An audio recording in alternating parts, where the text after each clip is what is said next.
láti rà nínú ilẹ̀ Orísun Estate ní Ifọ̀ 350,000 naira ní plọ̀tì ilẹ̀ kan tẹ́ ẹ bá sanwó lẹ́ẹ̀kan 450,000 naira ní plọ̀tì ilẹ̀ kan tẹ́ ẹ bá sanwó fún oṣù mẹ́fà 550,000 naira ní plọ̀tì ilẹ̀ kan tẹ́ ẹ bá sanwó fún ọdún kan pẹ̀lú àsanlẹ̀ 150,000 naira tẹ́ ẹ sì máa san iye owó tó bá kù ní san díẹ̀díẹ̀. Láti rà nínú ilẹ̀ Orísun Estate nílùú Ìbàdàn 400,000 naira ní plọ̀tì ilẹ̀ kan tẹ́ ẹ bá sanwó lẹ́ẹ̀kan 500,000 naira ní plọ̀tì ilẹ̀ kan tẹ́ ẹ bá sanwó fún oṣù mẹ́fà 600,000 naira ní plọ̀tì ilẹ̀ kan tẹ́ ẹ bá sanwó fún ọdún kan pẹ̀lú àsanlẹ̀ 100,000 naira tẹ́ ẹ sì máa san iye owó tó bá kù ní san díẹ̀díẹ̀.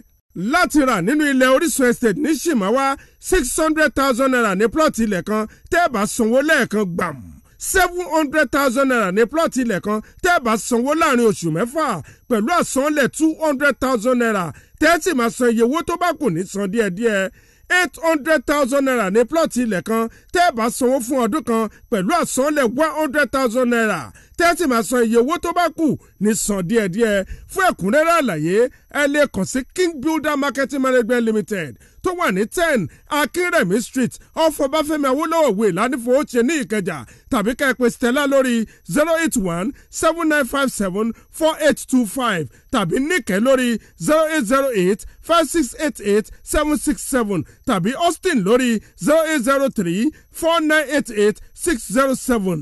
Orísun Estate àjọṣepọ̀ Orísun Tẹlifíṣọ̀n àti King Builder Marketing Management Limited ní Orísun Estate donílé ara rẹ̀.